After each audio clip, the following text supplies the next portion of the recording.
Good morning, and welcome once again to Monday Manna. I'm your host, Frank Adams. We find ourselves this week in the second installment of our series in Money for Ministry. And we want to kind of pick up where we left off last week. Before we get started, let me ask you to please hit like or share, or please make a comment in the comment section. We always love to hear from you, and it's an encouragement to our ministry that the listeners are out there.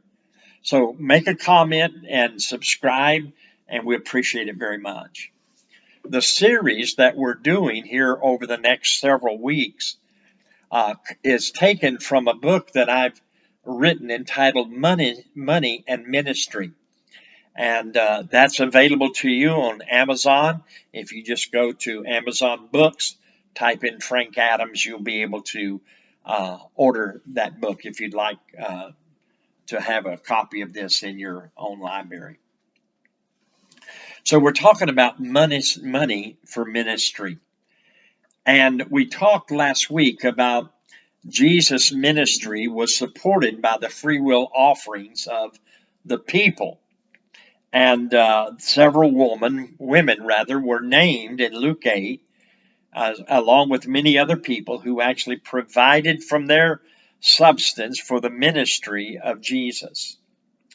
So money is essential for ministry. You've got to have money in order to conduct ministry. One of the things that we mentioned is the fact that in order for us to really minister about money freely, is we need to have our heart set free from any sense of covetousness.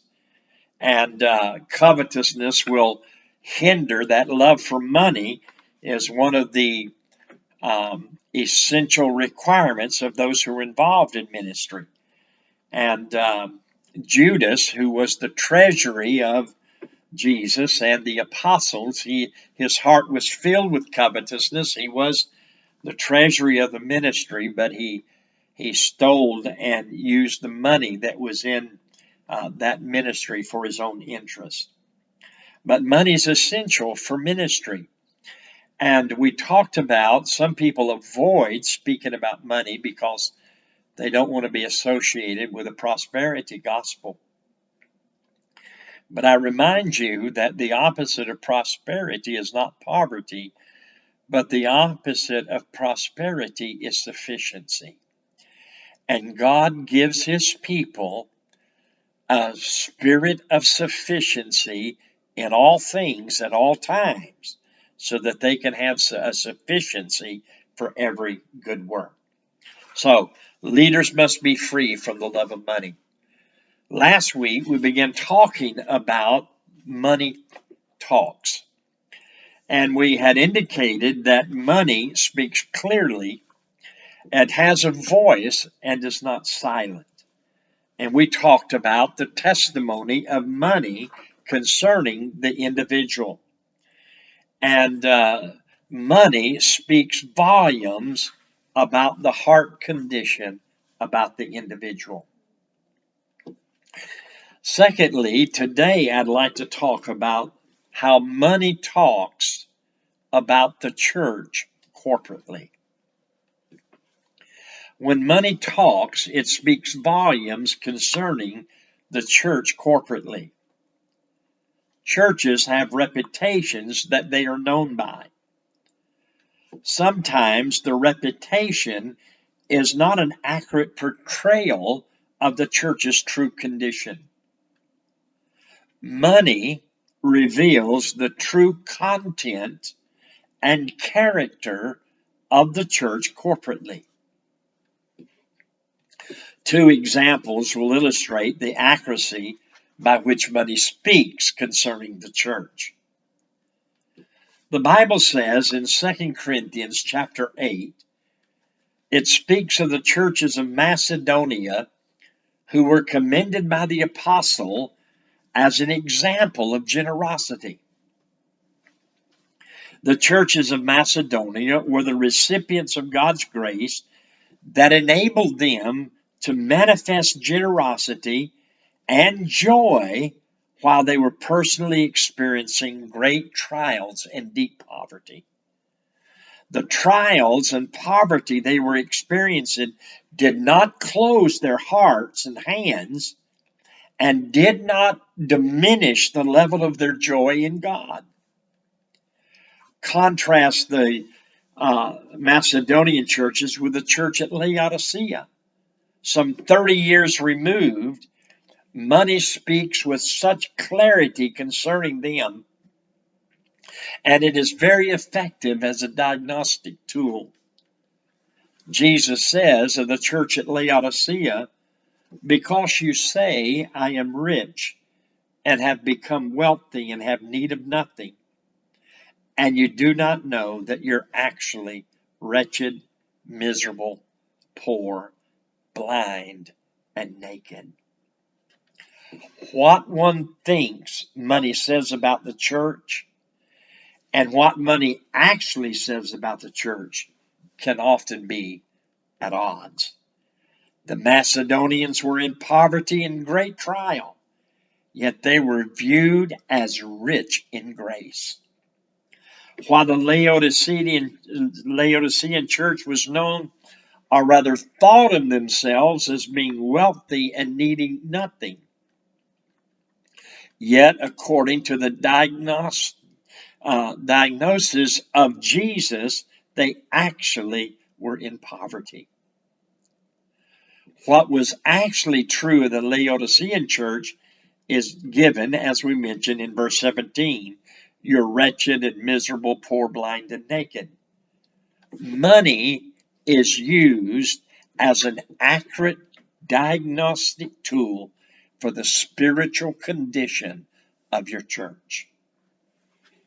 How a church views, relates to, and handles money speaks volumes of their condition. While money is required and essential to move forward, money must never be primary. The abundance of money or the lack of money is never an accurate determination of the church's true condition. Christ alone gives sufficiency in all things at all times.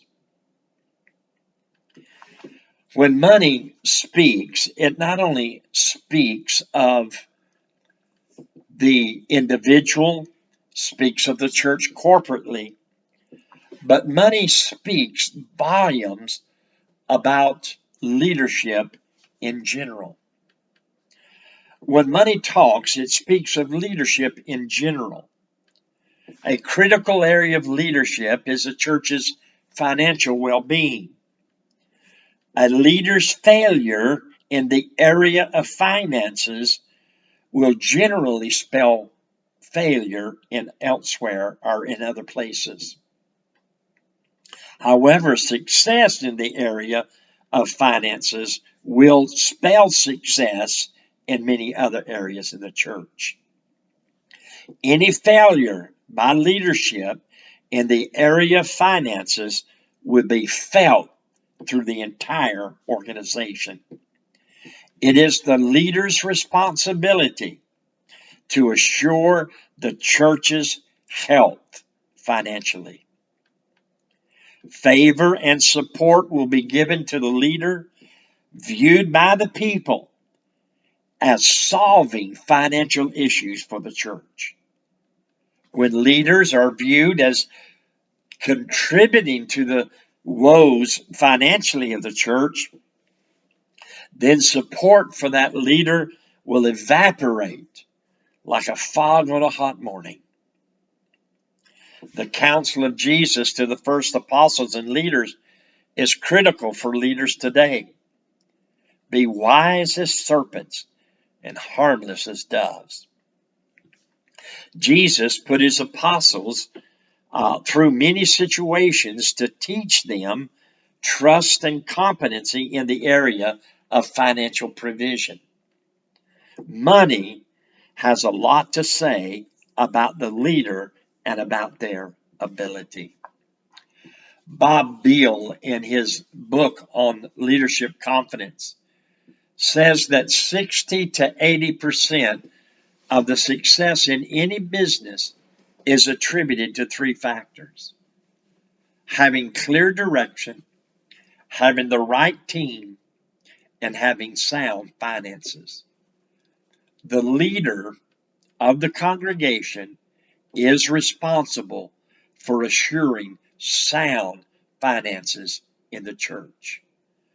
When money talks, it speaks loud and voluminous concerning leadership. How leaders handle money, how they deal with financial issues, speaks volumes of his or her ability to lead. Well, that's all the time we have again for today. We'll kind of pick up here next Monday. But listen, if you haven't already taken the opportunity, please hit like and share a comment and subscribe. It really helps us out. God bless you. Have a wonderful week.